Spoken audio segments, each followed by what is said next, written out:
네, 러시아의 우크라이나 침공 4일째 러시아군은 우크라이나 수도 키예프에 30km 외곽까지 진주한 것으로 전해졌습니다. 네, 서방 국가들은 우크라이나에 무기를 지원하고 있는데요. 자세한 상황 취재기자 연결해 자세히 알아보겠습니다. 박지영 기자, 현재 러시아군의 위치는 어딘가요? 네, 미국의 국방부 고위 당국자에 따르면 러시아 병력의 50% 이상이 우크라이나 침공에 투입됐고 현재 우크라이나의 수도 키예프에 30km 외곽까지 진입한 것으로 전해졌습니다.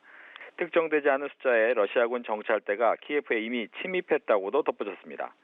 이 관계자는 우크라이나의 저항이 성공적이고 러시아가 지난 24시간 동안 결정적 계기를 만들지 못해 특히 우크라이나 북쪽 지역에서 고전하고 있다고 말했습니다. 또 러시아군이 매우 결사적인 저항에 부딪혀 이에 따라 주춤하는 분위기라고 설명했습니다.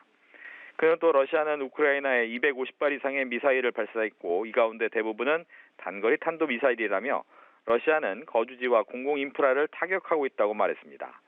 이어 아직까지 러시아군이 어떤 도시를 손에 넣었다는 징후도 포착하지 못했다며 우크라이나에 간헐적 정전이 발생하고 있지만 인터넷 사용은 아직 대체적으로 가능하다고 전했습니다. 한편 우크라이나 보건부는 침공 이후 198명이 숨지고 1000명이 넘는 부상자가 발생했다고 발표했습니다. 네, 러시아와 우크라이나 정전 협상 관련 소식도 들어와 있죠.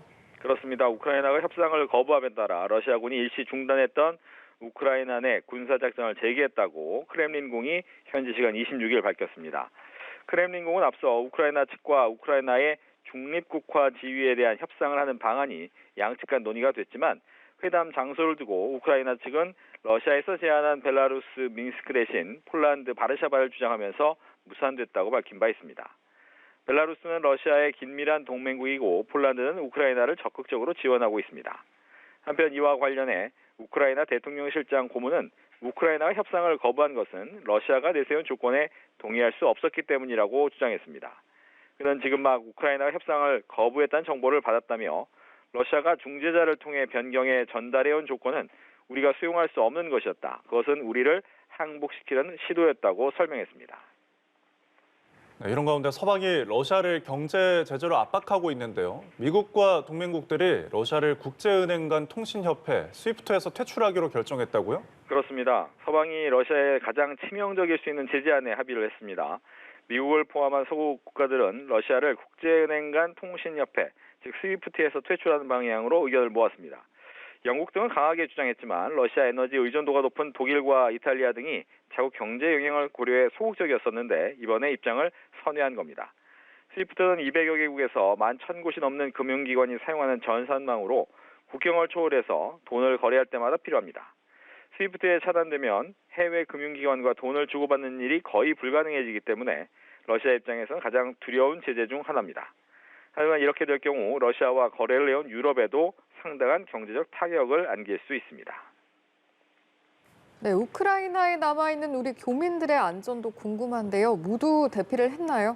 아직 좀 남아 있습니다. 현지 체류하던 우리 교민 11명, 26일 로마니아와 폴란드 국경을 넘어 출국에 성공한 것으로 파악이 됐습니다. 외교부 당국자는 전날 교민 4명이 루마니아로 출국한 데 이어서 오후 교민 9명이 루마니아, 2명 폴란드로 출국을 완료했다고 밝혔습니다. 현재 체류자는 1명이 신규로 확인되면서 총 57명으로 집계됐는데요. 이 57명 가운데 12명은 루마니아 국경 방향, 3명은 폴란드, 1명은 슬로바키아 국경 방향으로 이동하고 있습니다. 외교부는 현지 교민들에게 키예프 인근 지역의 격렬한 교전 상황을 감안해 공간과 비상 연락 체계를 유지하면서 주변 대피 시설 확인 등 안전 확보에 만전을 기해 줄 것을 당부드린다고 강조했습니다.